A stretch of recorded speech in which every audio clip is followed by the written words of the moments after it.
Welcome back to the PowerPlay series where we bring you power brokers, rising stars, influencers, and change makers who are doing their part to make society, make our world today a better place. So glad you're able to join us today. I'm Cericia Nelson, and along with me is the founder and managing partner of the Peter Damon Group, Mr. Darren Peters. Darren. I heard you almost say Damon. Thanks, Cericia. We're so glad to be back with you today for another great episode. Our guest today is someone we're very, very excited about. I mean, he's a scholar, he's an author, activist, history maker, I'm sure a whole lot of other things. But we want to welcome Mr. Noah Harris. So, Noah, welcome to the Power Play series. Thank you so much for having me, and I really appreciate the invitation. Right. Yes, Noah. Did you hear me? Noah, I almost called him Damon. So Hey, I get that all the time. So I bet you do, good. but I know your That's my name. name. It's That's in my the name name, too. It's I would have made the same mistake. Well, thank Let you for my faux pas. But again, glad to have you with us today, Noah. And so we're just gonna get started. Are you ready? I'm ready. Okay. Let me hit the So first question this time, because Noah, we know you're a native Mississippian, That's right. from Hattiesburg, but Hattiesburg, we Mississippi. also have a number of Mississippians that are on our team. Glenn Okay. Russian is Mississippi. Denise Yeah. Terry, who's here, is Mississippi, and we have a few more folks on our team that hails from that great state. So. For those who don't know much about your story, why don't you tell us a little bit about yourself? Sure. So, like you said, I'm Noah Harris. I'm from Hattiesburg, Mississippi. Lived in that same area for my whole life before going to college. Raised by a great family. I really do feel like community and family and a village is everything. And so that's really learning the importance of service and willing to serve your community and kind of derive your purpose from that. And then so after growing up in Hattiesburg, I was fortunate enough to be accepted to Harvard University, where I spent pretty much the last 4 years before now, and having great experiences and just trying to make the most of an opportunity that I really felt that I would never have the chance to pursue. I always knew that if I worked hard in school and I made the most of my education, that would take me far. But I really just can't tell you how blessed I've been and how supportive people I've had around me. And so after 4 years of Harvard, I had the opportunity to be elected student body president as well. That is obviously it's a great honor, but it came with so much responsibility. Really trying to manage this moment of when it was the pandemic, it had just come on, and now you're expected to lead a student body that is in a form that it's never been in, virtually and spread out, not just all across the country, but across the world. And so trying to create community in a virtual sense, but still trying to get people what they needed for that moment was a huge challenge, and one I feel that we did our best in meeting. And since graduating Harvard last year, I also had the opportunity to deliver the undergraduate English commencement address, which was that's a day that I'll never forget, as well. Kind of like the pinnacle, the bow on top of the experience. And since graduating, for the last almost a year now, I've been working on Capitol Hill in the office of Congressman Benny Thompson. wow, look, you doing it. Congratulations, so much packed in there that you shared with us. And I don't know if you caught this, Darren, but when he ran his campaign, it was the middle of the pandemic. So you ran an online campaign, did you not? Right. I did. It was completely virtual. I wasn't on campus, but I was in the surrounding area, and some other people were too. But it was surreal. That's not how we think of campaigns at all. Yeah, that's actually probably some good experience for you going forward. So you made history. You heard him say that he's the first Black male ever to serve as Harvard student body president. That's right. So yeah, so congratulations. That's pretty All amazing. right. At the time, in their 386-year history at the That time. that is right. Yeah. It has since I can't really say that anymore because there was actually another a black student body president elected at Harvard after me, which is amazing. And it kind of feels like the work that you do. It's an honor to be the first, but you want to make sure that you're not the last. And so for the next two successive student body presidents at Harvard to have been black men, I think that's another a great honor for me as well. So you broke a door down. So that's pretty awesome. Um, Yeah, I heard you mention that you're now on Capitol Hill and That's right. working for chairman or ranking member now, but we still Ranking call member, him apparently. Chairman Benny He, Thompson. he'll always be Yeah, chairman. yeah. always lifelong chair. So tell us a little bit about some of the things you're working on there. Not just the policy stuff, but Mhm. what do you think about working on the Hill, being in Yeah. D.C., being among all of these powerful figures in the nation's capital? Yep. Well, I think first of all, just the opportunity to work for the congressman has been a blessing. When you see a person just with that level of experience and his background, and the fact that he's never forgotten where he comes from. If you talk to him for more than, you'll meet him. He'll tell you he's from Bolton, Mississippi. There's not more than 500 people in Bolton, but Congressman Thompson could probably tell you every single one of them. And so he's just real down to earth, someone who cares about people. And for him, it's not about politics. I wouldn't say I don't even think he's a politician. He's a public servant. He's someone who just does what people need. And so that's really the theme of our office. We're trying to help people, and we serve a district that needs quite a bit of assistance. When you look at the second congressional district, the Delta, Jackson, extending south to Natchez and Vicksburg, that area as well, in the southwest part of the state. And so working on the Hill, it's been awesome just being able to be around so many influential people to kind of see the process from legislation to signing on to bills to appropriations to just kind of seeing how the people we elect to represent us in this country really bring it back home for the people who elected them. Yeah. Yeah, that's amazing. How long have you been in that office as a legislative assistant?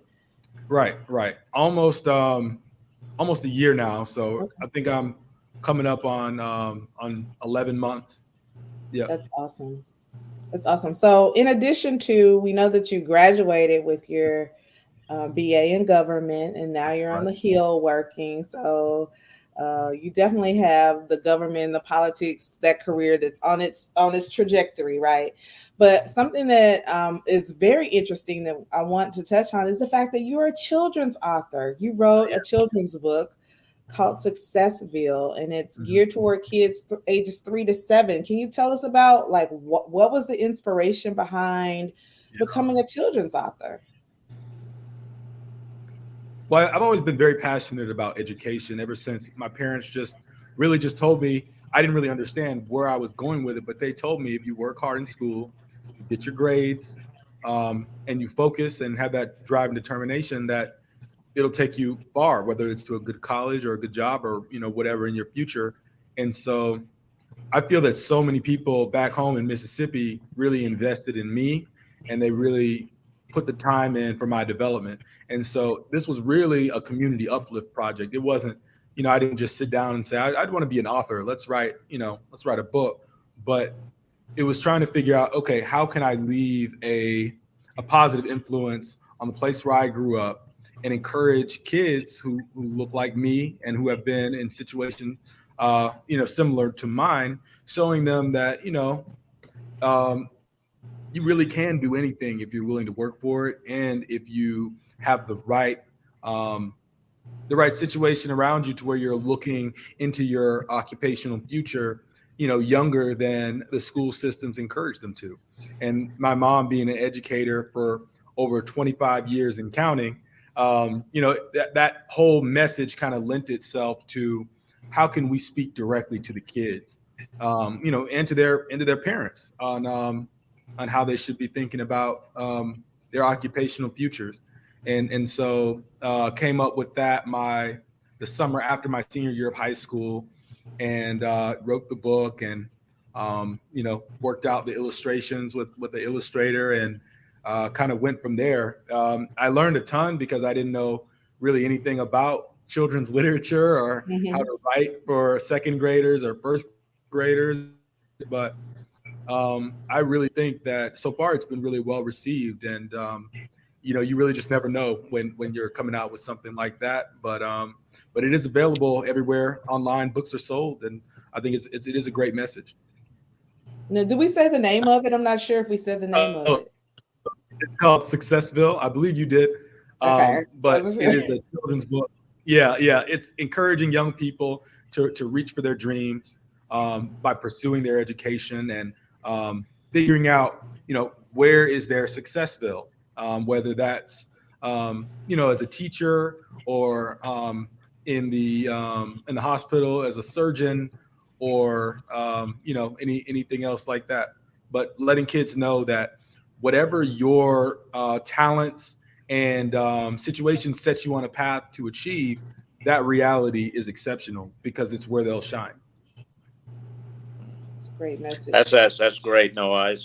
And I know, because I've been in the process of trying to get out a book myself, and I know it's not an easy task. So commend you for getting that done, and we hope people who are listening will check it out. Now, Noah, I mean, we can tell that you're serious, thoughtful.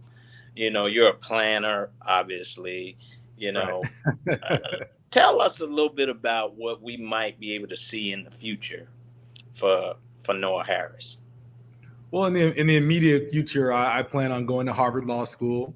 Right. Currently, I'm kind of taking, I won't say taking time off, but I'm getting that work experience that I feel um, will really kind of guide me and make me a lot more seasoned as I'm going into that next stage. But ever since I was in fourth grade, I've wanted to be an attorney. I feel like the skills that I possess as a public speaker, somebody who likes to help people and advocate on behalf of people, help them through tough situations. It's always something that I've loved to do, and so I really do look forward to trying to go to law school. I will go to law school, and then making a difference in people's lives, particularly through um, economic development, voting rights, criminal justice reform. That's kind of where I'm focused on right now, and just whatever I'm doing, trying to advance the success of people of color and all people in the country. Absolutely, that's Right. awesome. So I know that you're already accepted into Harvard Law. Is that That's correct? right. It's a deferred program, so I've already been accepted. That's right. Very good. Actually have a godson who's in Harvard Law right Okay. now. So hopefully you Wait, guys will be able to where? connect. I'll share more with you. So, Okay. can we expect, will Noah Harris run for office someday? I won't say that I won't, but I'm definitely not the person to try to jump into something if it's not the right situation, or um, I'm not trying to get any type of recognition or anything like that, but I am trying to make a difference. And so, however I can be the most helpful, that's where I'll be, whether that's running for office or in the courtroom. But we'll have to see. I'm definitely not ruling it out, but it's not really my focus at the moment. Gotcha. That's That sounds like a yes to me. So okay, I'm just messing with you, Noah. it's a A great yes with segue conviction. into our question, Darren. Yeah, well, I'll let you answer because you do a great job of answering that. Asking power a play question. question. Yeah. Okay, so Noah, we ask each one of our guests this question. Mm. If you can make one power play in the world, it could be anything to change an issue, to eradicate a problem, to really make a difference. I heard you say you want to make a difference in the world. This is the I do. one thing, your power play. What would it be? That's a great question. I think there. I think I wish I would probably be the person trying to get all the power plays. But if I could do one thing, I think the most critical and important right in this country, and honestly in the world, is the right to vote. And so, what I would do is, if I had the power play, if I had the magic wand for a day, I would make it so everyone in this country could vote and vote equally.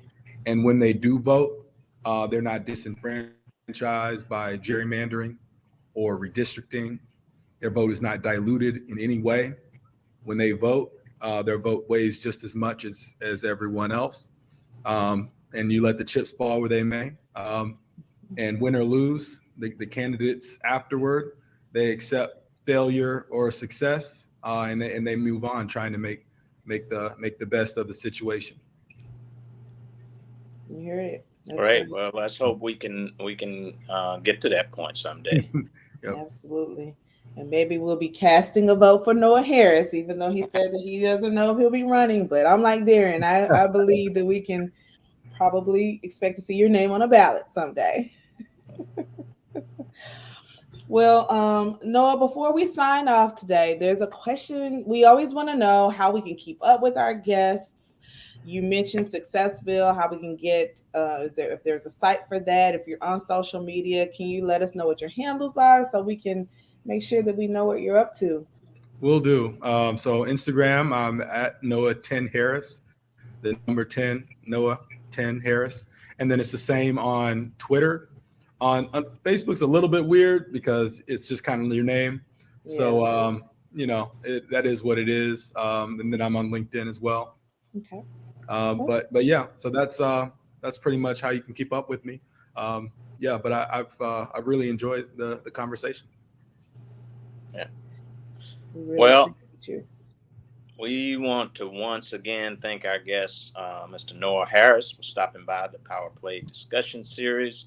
Noah, we wish you much success as you keep it moving forward. As a reminder to our guests, the Power Play discussion series is a monthly discussion of substantive and emerging ideas or initiative with power players like Noah who are shaping our future with their dynamic and innovative leadership. You can catch the series on the Peter Damon Group's social media platforms at Peter Damon Group on Facebook, Instagram, and Twitter. So until next time, thank you for joining us. Thank you. Bye, Noah. Bye-bye. We appreciate you. Thank y'all so much. Thank you so much.